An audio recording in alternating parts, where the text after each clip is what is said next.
Good afternoon, everyone. Welcome to my channel. This is my question. So, I'm gonna teach you how to find intervals of increasing and decreasing critical points, relative extreme, and concavity for the given function. So, हमारा first step क्या होता है? इसमें कुछ steps होते हैं, ठीक है? तो हमारा पहला स्टेप ये है कि पहले हम इंक्रीजिंग या फिर डिक्रीजिंग फंक्शन फाइंड करेंगे, ठीक है? तो ये हमारा फंक्शन है।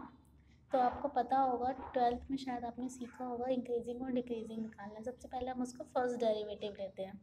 तो मैंने इसका फर्स्ट डेरिवेटिव निकाला है यहाँ पे। उसके बाद मैंने दोनों को कॉमन ले लिया, 3x कॉमन, x माइनस 2।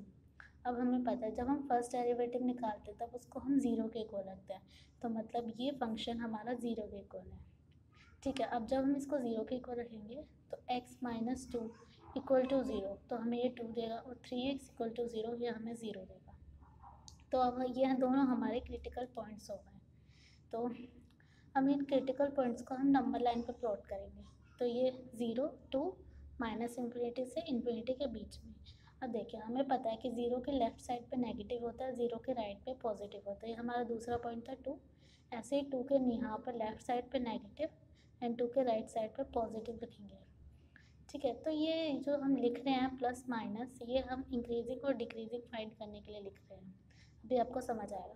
अब इन दोनों को कंबाइन करेंगे। देखिए यहाँ पर माइनस माइनस प्लस, ये ज़ीरो का ज़ीरो बीच में, और यहाँ पर प्लस माइनस माइनस होता है, और 2 यहाँ पर प्लस प्लस प्लस होता है। तो मतलब जहाँ पे पॉजिटिव आई है वैल्यू, मतलब कि ये डेरिवेटिव की बात हो रही है, पॉजिटिव वैल्यू जहाँ पर आई है मतलब इंक्रीजिंग है, और negative value less than zero आएगी तो मतलब डिक्रीजिंग है। अब देखिए यहाँ पर फंक्शन इंक्रीजिंग है और यहाँ पर, तो ये मैंने दोनों का यूनियन ले लिया कि 2 से लेकर इन्फिनिटी तक और ज़ीरो माइनस इन्फिनिटी से ज़ीरो तक दोनों का यूनियन इंक्रीजिंग फंक्शन, क्योंकि ये दोनों पॉजिटिव आ रहे हैं। अब देखिए फंक्शन इज डिक्रीजिंग, डिक्रीजिंग कहाँ पर है फंक्शन? 0 और 2 के बीच में। अब दूसरा स्टेप क्या होता है? कॉनकेविटी निकालना, ठीक है? तो कॉनकेविटी में हमारे दो चीज़ें होती है, कॉनकेव अप और कॉनकेव डाउन। जैसे कि इंक्रीजिंग डिक्रीजिंग में इंक्रीजिंग एंड डिक्रीजिंग होता है, इसमें कॉनकेव अप कॉनकेव डाउन होता है।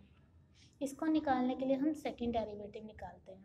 तो मैंने यहाँ पे इसका सेकेंड डेरिवेटिव लिया, ये हमारा फर्स्ट डेरिवेटिव था, इसको सेकेंड डेरिवेटिव क्या, 6x माइनस 6, यहाँ से 6 को कॉमन ले लिया, दिस 6 कॉमन आ गया, x माइनस 1। अब इसमें भी हम साइड डबल डेरिवेटिव को ज़ीरो के इक्वल रखेंगे। जब इसको मैं ज़ीरो के इक्वल रखूँगी तो क्या आएगा? देखिए यहाँ पे 6x minus 1 equal to zero, ये ऐसे हैं। 6 इधर जाएगा, ज़ीरो के बराबर ज़ीरो हो जाएगा, x minus 1 equal to zero, तो x आ गया 1, ठीक है? तो यहाँ पर ये x इक्वल टू 1 लिखा है। अब इसको भी हम नंबर लाइन पे प्लॉट करेंगे। 1 की लेफ्ट साइड में नेगेटिव, 1 की राइट साइड में पॉजिटिव। तो देखिए जहाँ पे नेगेटिव वैल्यू आ रही है, अब हमें पता है कि नेगेटिव का मतलब क्या होता है, जब ये हमारे डबल डेरिवेटिव की बात है।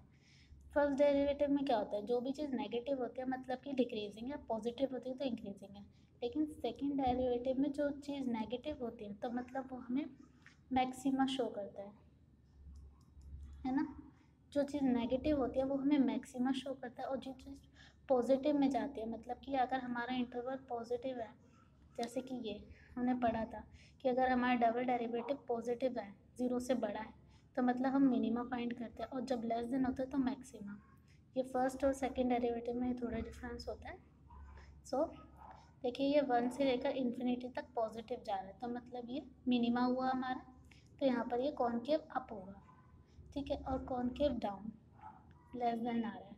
कॉनकेव अप, अब कॉनकेव अप की बात करूँ तो कॉनकेव अप का मतलब ये फंक्शन ऐसे जा रहा है, और कॉनकेव डाउन की बात करूँगी तो ये ऐसे आ रहा है। अगर इसका ग्राफ प्लॉट करेंगे, देखिए ये कॉनकेव अप है, मतलब कि ऊपर की तरफ जा रहा है, तो मतलब यहाँ से कोई एक पॉइंट होगा तभी तो ये ऊपर ऐसे करके जा रहा है, ठीक है? तो ये जो पॉइंट है वो एक मिनिमा ही तो है, मिनिमम पॉइंट, तभी तो ये ऊपर जा रहा है कॉनकेव अप। और यहाँ पर एक पॉइंट है, ऐसे इंटरवल है, ऐसे डाउन जा रहा है, ये पॉइंट क्या होगा? ये मैक्सिमम पॉइंट होगा, क्योंकि ये ज़ीरो के पास ही तो है। ये पॉइंट इसका मैक्सिमम पॉइंट होगा, तभी ये डाउनवर्ड जा रहा है। ये पॉइंट इसका मिनिमम पॉइंट होगा, तभी तो ये अपवर्ड जा रहा होगा। को समझ आया इसका मतलब? अब तीसरा स्टेप होता है मैक्सिमा और मिनिमा। याद होगा आपको मैक्सिमम और मिनिमम कैसे निकालते थे, हम सेकंड डेरिवेटिव से ही निकालते थे। देखिए मैंने इसका सेकंड डेरिवेटिव निकाला वही। अब जो हमारे फर्स्ट ऑर्डर से क्रिटिकल पॉइंट्स आए थे x और 2, उसको मैं फंक्शन में पुट करूँगी, ठीक है। इस सेकंड डेरिवेटिव के फंक्शन में पुट करूँगी जो फर्स्ट डेरिवेटिव के क्रिटिकल पॉइंट्स आए थे। तो मैंने पहले 0 पुट करा, यहाँ पे 0 पुट करा, -6 आएगा। -6 जो है 0 से छोटा है, और जब 0 से कोई चीज़ छोटी होती है तब हम उसको क्या लिखते हैं, मैक्सिमा। तो x = 0 ये हमारा मैक्सिमम पॉइंट है, ठीक है। अब इसको 0 को मैं फंक्शन में पुट करूँगी, ये जो हमारा फंक्शन है ये वाला, इधर मैं इस 0 को इधर पुट करूँगी, तो यहाँ पे 0 हो जाएगा, यहाँ पे 0 हो जाएगा, बचा 5। तो ये हमारा पूरा पॉइंट निकल गया।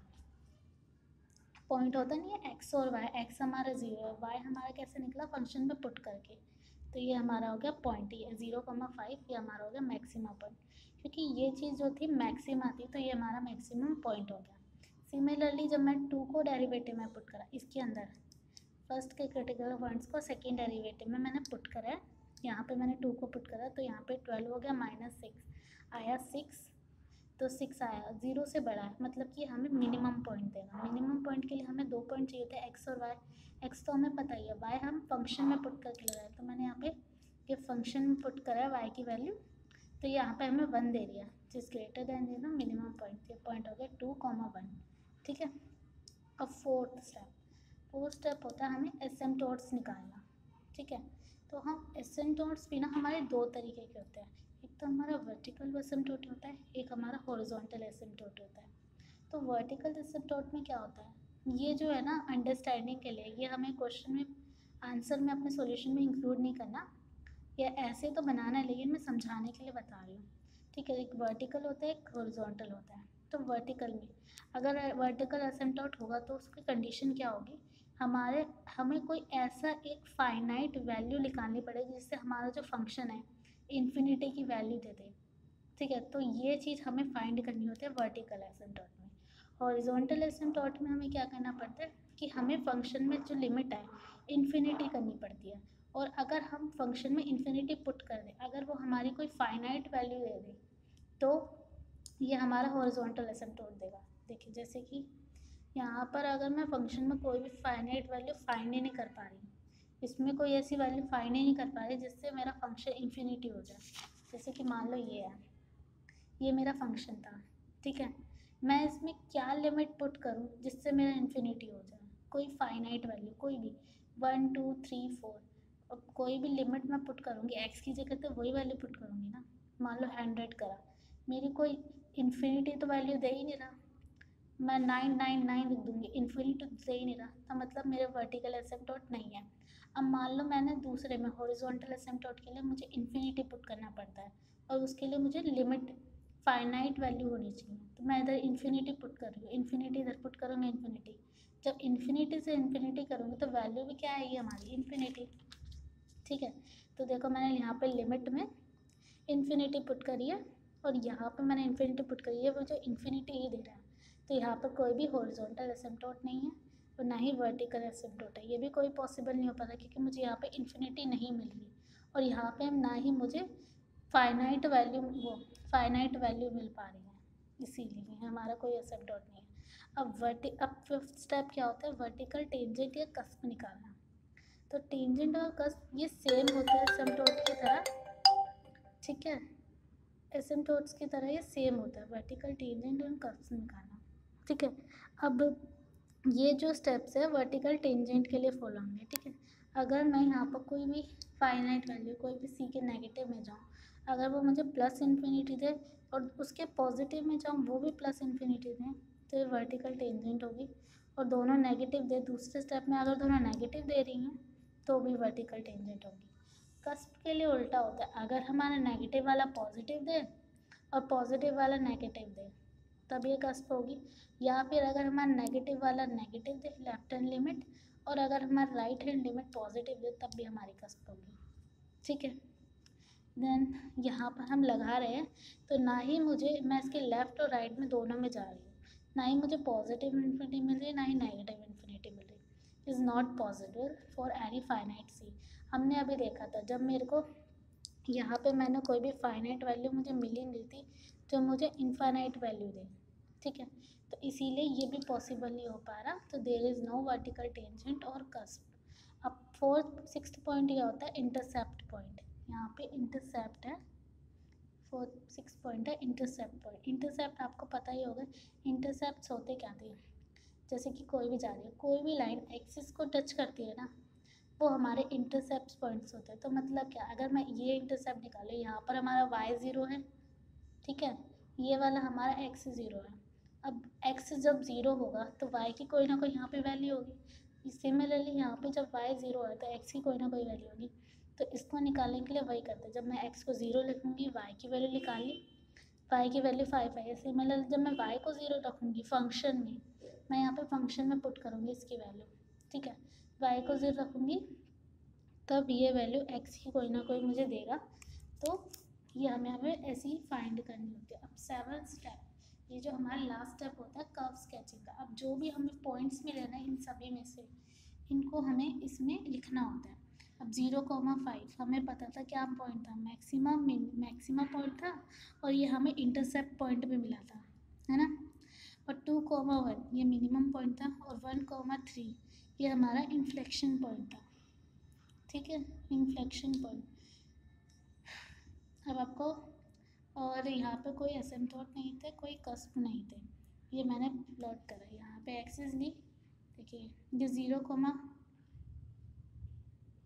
ये 5, सॉरी यहाँ पे है ना, ये 0,5 है, ये 0,5, ठीक है। यहाँ पे मैंने प्लॉट करा 2,1, यहाँ पे प्लॉट करा 1,3। तो मैंने देखो, ये जो 0,5 है ये मैक्सिमा पॉइंट था, मैक्सिमम पॉइंट है ना, तो यहाँ पर मैंने ये ऐसे बनाया था, ठीक है, क्योंकि हमने इंटरवल्स देखे थे, आपको याद होगा।